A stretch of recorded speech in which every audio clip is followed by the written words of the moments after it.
Hello दोस्तों, स्वागत है आपका study with Prem YouTube channel पे। दोस्तों, आज मैं आप लोगों के बीच एसएससी जेई का प्रीवियस ईयर का क्वेश्चन का जो है नेक्स्ट वीडियो लेकर आया हूं। तो चलिए देखते हैं पहला क्वेश्चन क्या पूछा गया है। पहला क्वेश्चन देखिए, यहाँ पे पूछा गया है the crest diameter of a screw thread is same as major diameter, minor diameter, pitch diameter, core diameter. तो इसका राइट आंसर हो जाएगा मेजर डायमीटर। क्रेस्ट डायमीटर जो होता है स्क्रू थ्रेड का वो सेम होता है मेजर डायमीटर का। ठीक है, नेक्स्ट क्वेश्चन देखते हैं। देखिए next, the rivet head shown in following figure is dash head rivet, snap head, pan head, conical head, steeple head. तो इसका राइट आंसर जो हो जाएगा स्टिपली हेड टाइप का ये रिविट है। ये रिविट जो दिख रहा है आपको ये स्टिपली हेड टाइप का रिविट है। नेक्स्ट क्वेश्चन देखते हैं। देखिए ये स्टिपली हेड टाइप का रिविट का यहाँ पे फिगर दिया हुआ है। A bench vise has following type of threads: metric, buttress, acme, square। तो इसका राइट आंसर जो है हो जाएगा स्क्वायर थ्रेड। बेंच वाइस जो होता है जनरली स्क्वायर थ्रेड का जो है एग्जाम्पल होता है बेंच वाइस। ठीक है, नेक्स्ट क्वेश्चन देखते हैं। नेक्स्ट क्वेश्चन देखिए, शाफ्ट की एंड कपलिंग से आया है। ये क्वेश्चन देखिए एसएससी जेई 2013 का पूछा हुआ क्वेश्चन है। इसमें देखिए पूछा गया था for a key to be equally strong in shearing and crushing the width of key assuming that the allowable crushing stress is twice the allowable shear stress should be 2.5 times of thickness, 2 times of thickness, 1.5 times of thickness, equal to the thickness. देखिए for key के लिए जो होता है allowable crushing stress जो होता है आपका 2 टाइम्स होता है अलाउबल शियर स्ट्रेस का। की के लिए जो है आपका allowable crushing stress equal to 2 times of allowable shear stress. ठीक है, sigma c equal to sigma c equal to लिख सकते हैं हम लोग 2 टाइम्स टाउ। टाउ जो है आपका यहाँ पे अलाउबल शियर स्ट्रेस है और सिग्मा सी यहाँ पे अलाउबल क्रशिंग स्ट्रेस है। तो सिग्मा सी इक्वल टू क्या लिख सकते हैं 4T upon DHL equal to 2 into tau equal to 2T upon DBL। ठीक है, तो 4T upon DHL equal to 4T upon DBL। 4T cancel, D cancel, L cancel, तो H इक्वल टू आपका यहाँ पे आ गया क्या B। ठीक है, तो विड्थ ऑफ की इक्वल टू आपका यहाँ पे हो जाएगा थिकनेस। H जो है आपका थिकनेस है की का, L जो है आपका लेंथ ऑफ की है और B जो है विड्थ ऑफ की है। तो इसका राइट आंसर जो है हो जाएगा equal to the thickness, allowable shear stress equal to the its thickness. Next question देखते हैं। देखिए यहाँ पे इसका डिस्क्रिप्शन दिया हुआ है। For key allowable crushing stress sigma c equal to 2 times allowable shear stress tau, sigma c equal to 2 times allowable shear stress. तो ऐसे करके इसको देखिए यहाँ पे दिया हुआ है H इक्वल टू B। ठीक है, width of the key is equal to its thickness. Next question देखिए यहाँ पे पूछा गया था फोरनून सेशन का क्वेश्चन पूछा हुआ है, 2017 का क्वेश्चन है ये। Which if the following key is under compression rather than in being shear when under load, saddle, Barth, feather और किंडी। इसका राइट आंसर जो है हो जाएगा option number B Barth. Barth की जो है under compression thickness rather than being shear when under loading, under loading के कंडीशन में जो है बर्थ जो है thickness under compression rather than being Barth shear under loading. ठीक है, देखिए यहाँ पे इसका डिस्क्रिप्शन दिया गया है। बर्थ की is compression rather than in being shear when under loading. Under loading का देखिए यहाँ पे की है, अंडर लोडिंग का कंडीशन है, ठीक है। तो बर्थ की जो है कंप्रेशन में होगा rather than being the shear. Next question देखते हैं। नेक्स्ट क्वेश्चन देखिए पूछा गया था 2017 का ही क्वेश्चन है, फोरनून सेशन का ये क्वेश्चन है। Shaft is subjected to which of the following stresses, bending, torsional, both bending and torsional, none of these. तो राइट आंसर इसका हो जाएगा both bending and torsional. Bending and torsional, shaft जो है बेंडिंग और टॉर्सनल जो है दोनों स्ट्रेस को सब्जेक्ट करता है, ठीक है। शाफ्ट दोनों स्ट्रेस डेवलप होता है। नेक्स्ट क्वेश्चन देखते हैं। देखिए 32 नंबर क्वेश्चन में पूछा गया था, the key shown in figure below, Lewis key, Kennedy key, pin key, Barth key. तो इसका राइट आंसर जो है हो जाएगा आपका ऑप्शन नंबर डी, बर्थ की। इस टाइप का फिगर जस्ट हम लोगों ने देखा था ऊपर में, अभी ये बर्थ की का जो है एग्जाम्पल है अंडर लोडिंग कंडीशन का। नेक्स्ट क्वेश्चन देखते हैं। देखिए नेक्स्ट क्वेश्चन जो है पूछा गया है, which of the following steel key is usually strong in failure by shear and crushing, rectangular, flat, square, circular. तो राइट आंसर इसका हो जाएगा option number C, square. Square steel key is usually strong in failure by shear and crushing, ठीक है। Next question देखिए, afternoon session SSC JE 2017 का पूछा हुआ क्वेश्चन है, in the flange coupling the two flange are coupled together by means of bolt fitted in rimmed holes, machined holes, threaded holes, gasketed holes। तो इसका right answer जो है हो जाएगा आपका option number A, reamed holes. The sleeve और muff coupling is designed as thin vessel, thick vessel, solid shaft, hollow shaft. Solid shaft होगा यहाँ पे गलत लिख दिया, सॉलिड शाफ्ट, होलो शाफ्ट। तो इसका राइट आंसर जो है हो जाएगा आपका option number D, hollow shaft. Sleeve और मफ कपलिंग जो है आपका होलो शाफ्ट के अकॉर्डिंग डिजाइन किया जाता है। नेक्स्ट क्वेश्चन देखते हैं।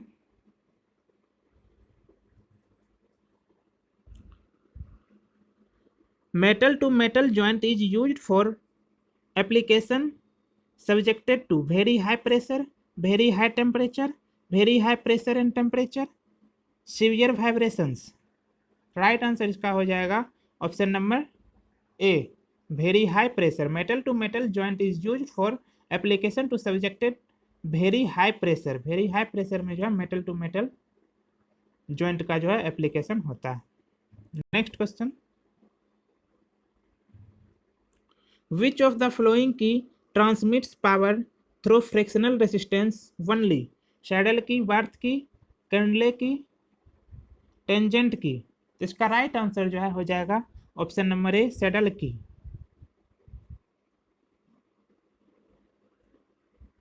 The key will fails in which of the following manner, shearing, crushing, both crushing and shearing, none of these.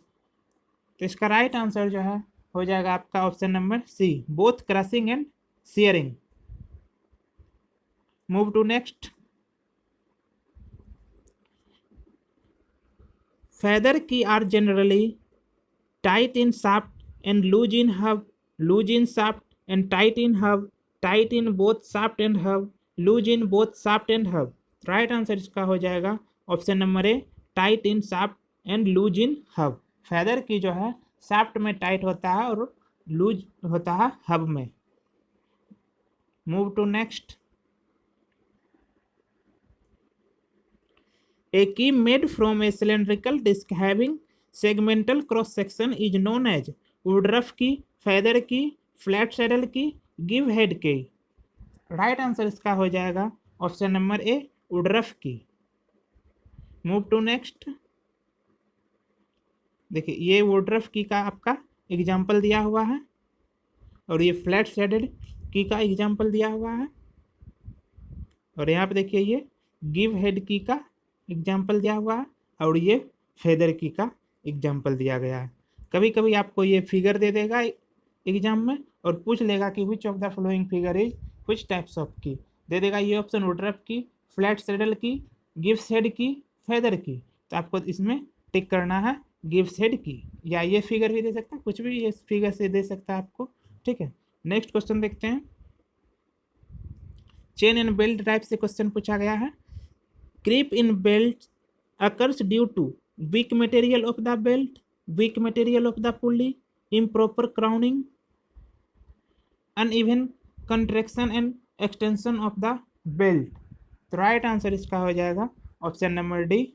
creep in a belt occurs due to uneven contraction and extension of the belt। Move to next। In belt drive, the centrifugal tension reduces the speed of driven wheel, reduces friction between the belt and pulley rim, reduces the driving power, reduces the lightening of belt under tension। तो right answer इसका हो जाएगा option number B. In belt drive the centrifugal tension reduces friction between the belt and pulley rim. Centrifugal tension जो है reduce करता है friction को, belt और पुली के फ्रिक्शन को रिड्यूस करता है centrifugal tension in belt drive में। ठीक है, नेक्स्ट क्वेश्चन देखते हैं। Move to next. Creep in belt is due to material of the pulley, material of the belt, larger size of driver pulley, uneven extension and construction due to varying tension. तो right answer इसका हो जाएगा option number D. Creep in belt is due to uneven extension and contraction due to varying tension. Move to next. For maximum power transmitted by belt the maximum permissible tension in the belt is equal to centrifugal tension, twice the centrifugal tension, thrice the centrifugal tension, 4 times of the centrifugal tension. तो right answer इसका हो जाएगा option number C, thrice of the centrifugal tension। For maximum power transmitted by belt, the maximum permissible tension in belt is thrice of the centrifugal tension। Move to next। देखिए दोस्तों, यहाँ पे objective दे दिया है।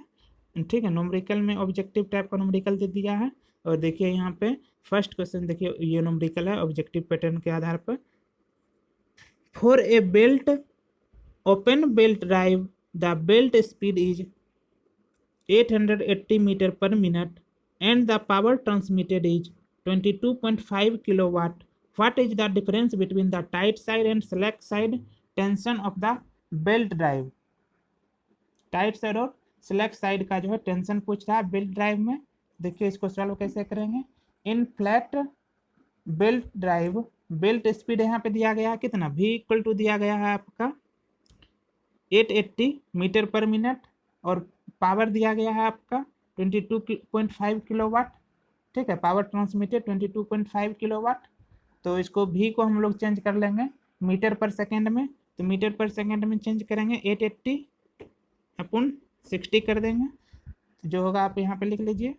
और उसके बाद देखिए difference between tight side and slack side का क्या होता है, T1 माइनस T2।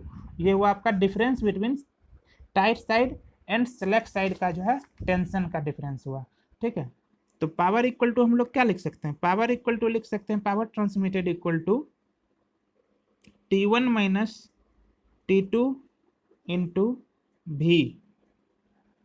ठीक है, तो T1 minus T2 equal to power transmitted upon belt speed.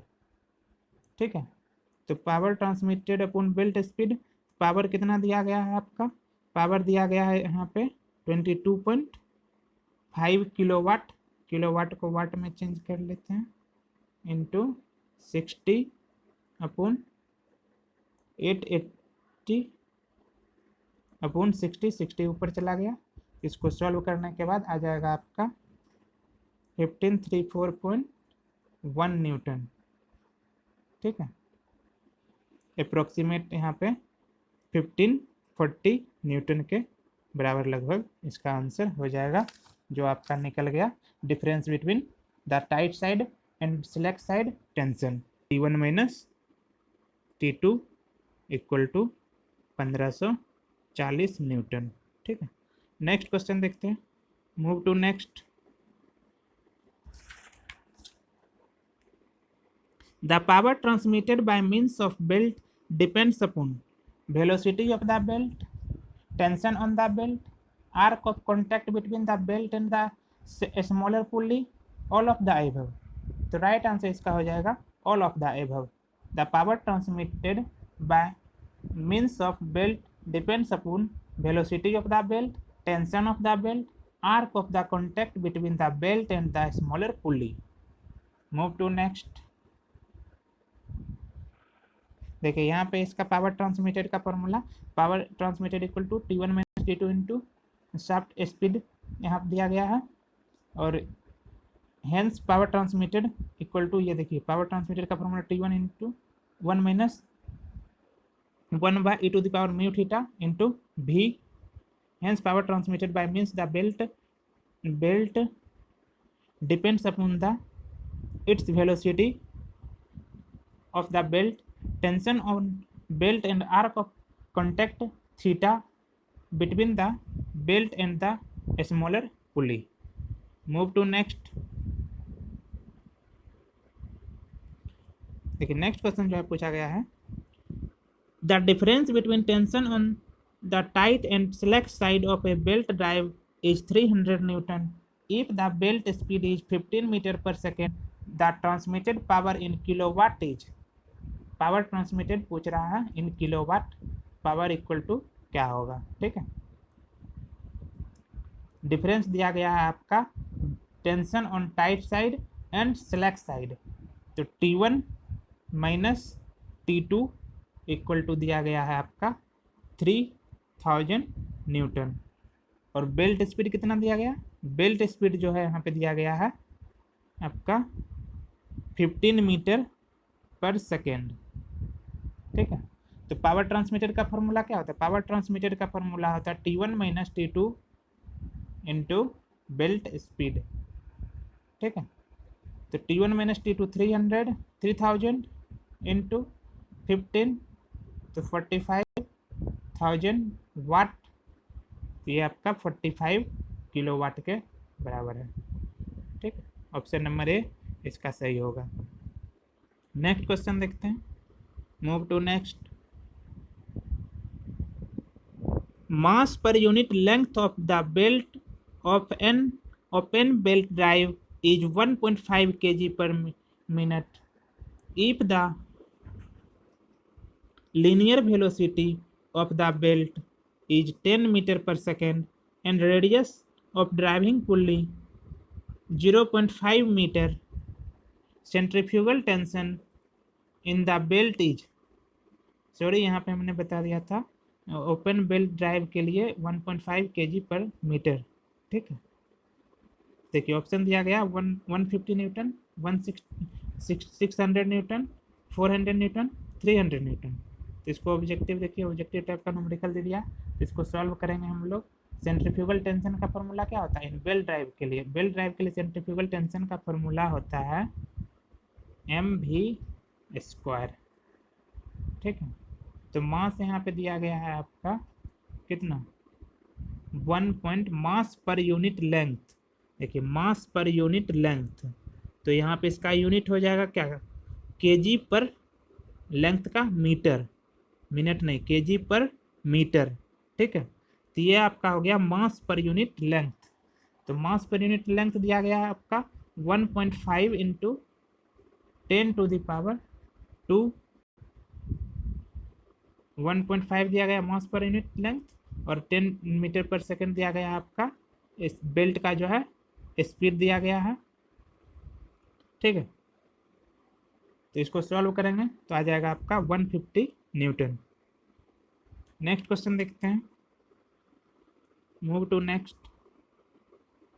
The angle V belt is, angle of V belt, V belt का angle कितना होता है, वी बेल्ट का जो है एंगल होता है आपका 40 डिग्री होता है।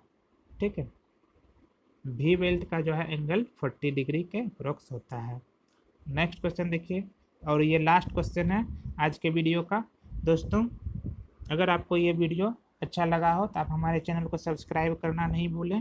दोस्तों देखते हैं और ये question, the sum of tension when the belt is running on the pulley is less than the initial tension, more than the initial tension, more than twice the initial tension, half the initial tension. Tension on tight side जो होता है आपका क्या होता है, T1 equal to T naught plus delta T, और tension in slack side T2 equal to T naught minus delta T, T naught equal to T1 plus T2 upon 2। तो ये आपका हो गया mean of the tight and slack side of tension, ठीक है। और T note जो हो गया आपका इनिशियल टेंशन हो गया, ठीक है। तो इसका राइट आंसर जो है हो जाएगा आपका